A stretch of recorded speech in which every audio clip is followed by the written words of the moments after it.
good, family? I'm Brother Shy, and this is Midnight Greed Mafia. This channel is all about real equals talk, no filters, no media narratives, just honest breakdowns, real opinions, and straight up analysis on what's actually happening with our birds. So, let's get it mixing.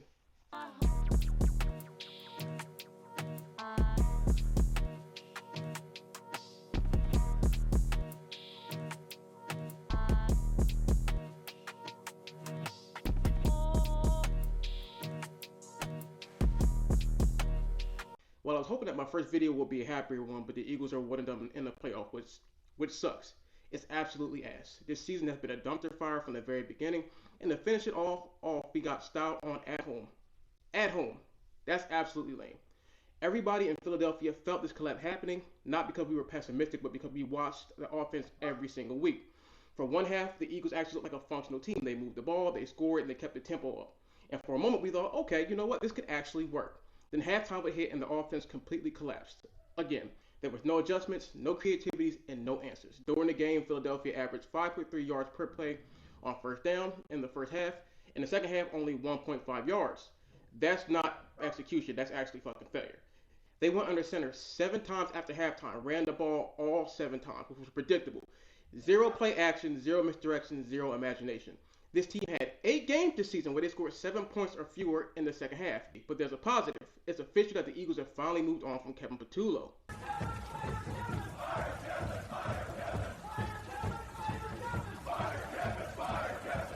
And honestly, that shouldn't surprise anyone who actually watched the offense week to week. Kevin was ass. He shouldn't be there to begin with. Brother, this guy stinks! He was too predictable, too conservative, and lacked creativity, and everyone saw it. Just watch the last possession broken down by Emmanuel Ocho.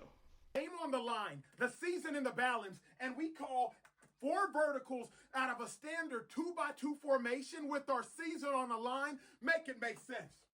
How the hell you expect us to win?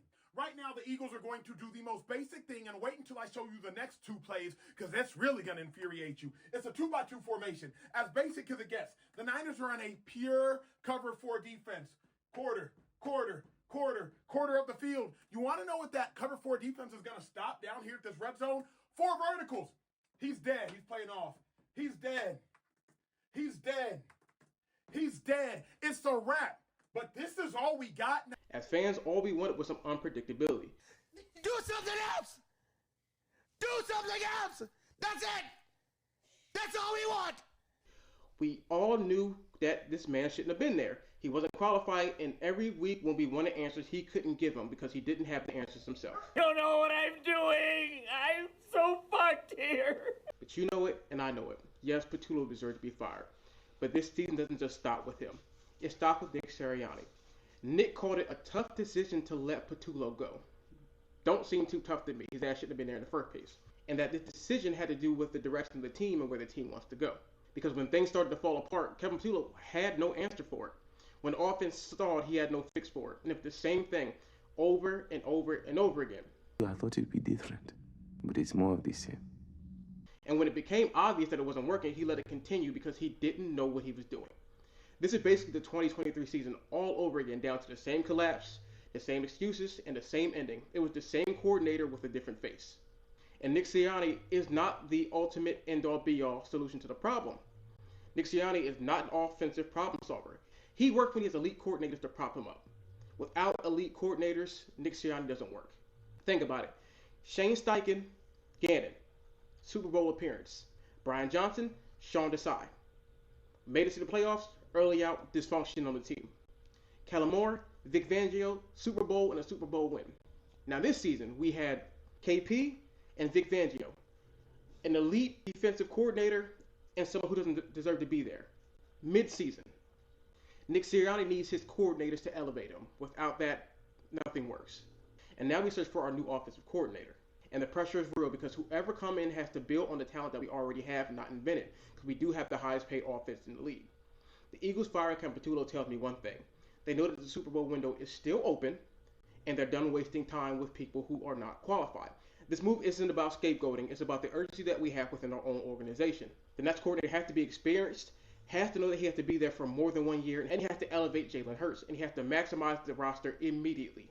Now, when it comes down to the offense, this is a little bit of the uncomfortable part, but it matters in the grand scheme of things when it comes to our team. I love A.J. Brown. He's one of the best receivers that this franchise has ever had. But Sunday night, that didn't show, and it was actually unacceptable. My guy, you dropped 3 critical passes, all in vital moments when the team needed you the most. You can't spend the entire season demanding the football, calling out the offense, fueling the tension, and then adding to the media circus, and then fail to deliver when the spotlight was the brightest when we called your number. You failed up on that.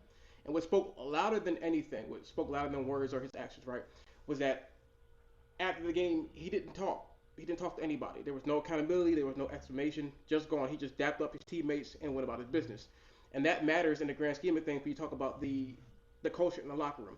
Between the drops, the body language, the sideline moments, the screaming Matt Sirianni, and then the radio silence, this feels like this relationship is actually heading towards an ending. And that's not exactly what I want.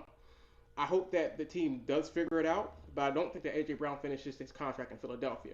And I don't think that it'll be the Eagles' decision. But free agency is coming up, and we shall see. Now, on to the other side of the ball, right? Situationally, the defense failed when it mattered. There was no pressure, there was no disruption, and ultimately there were no answers for Brock Purdy. You can't allow Brock Purdy without his full weapon set to sit clean all night and carve you up with his second and third string players. Mind you, there was no Kittle who left with an Achilles injury. And that's embarrassing. It's embarrassing for a defense that ranks in the top 5 of the NFL. Reed and Coop got flamed up all night, and in that first series you saw that Q got exposed a little bit also. Yes, the defense forced turnovers. Yes, they gave the offense short fields, right? And what happened? Nothing. We didn't capitalize on that. And the game exposed the gap between elite offensive minds and the teams that are just actually reacting to the offense in itself. The Niners caught us sleeping. The Niners caught us with our pants down. Plain and simple. Kyle Shanahan showed exactly what happens when you can scheme players open and you can stay one step ahead of a wavering defense today. Hopefully next year the players learn from this experience and they grow. The players that actually will still be wearing midnight green after this offseason.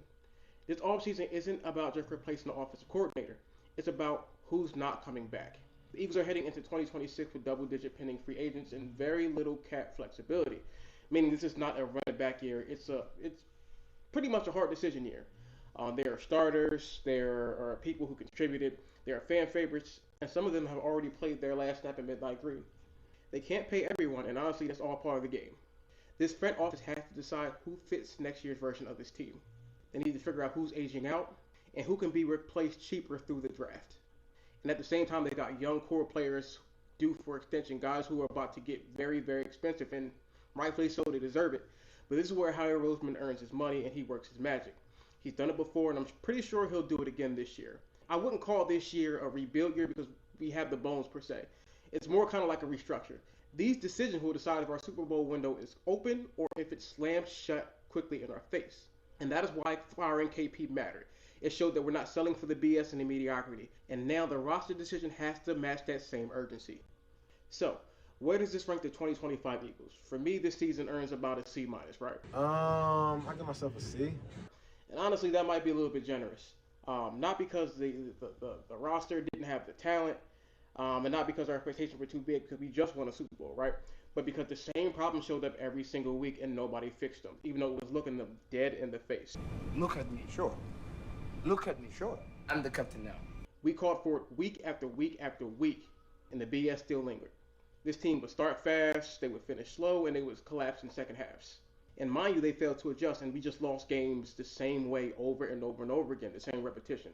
And when you look at the full season, blown leads, offensive no-shows after halftime, close losses where situational football failed, and to top it all off, a playoff exit that mirrored the 2023 season. And that is ass. That is absolute ass. And I don't know how else to explain it, right? To get a B, I would have liked to see more progress during the season, right? And to give them an A, I would have liked to see a deeper playoff run. And this season had neither.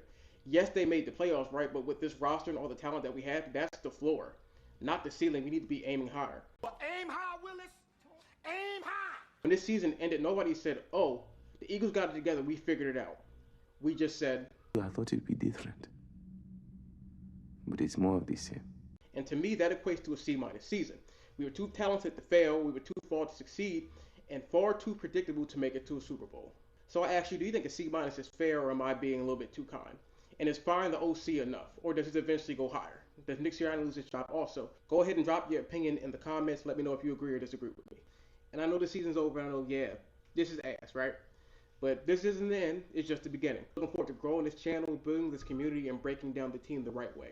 Honest, passionate, and fan first. This is the first of many, and we're just getting started. So signing off for the first time, this is the Midnight Green Mafia.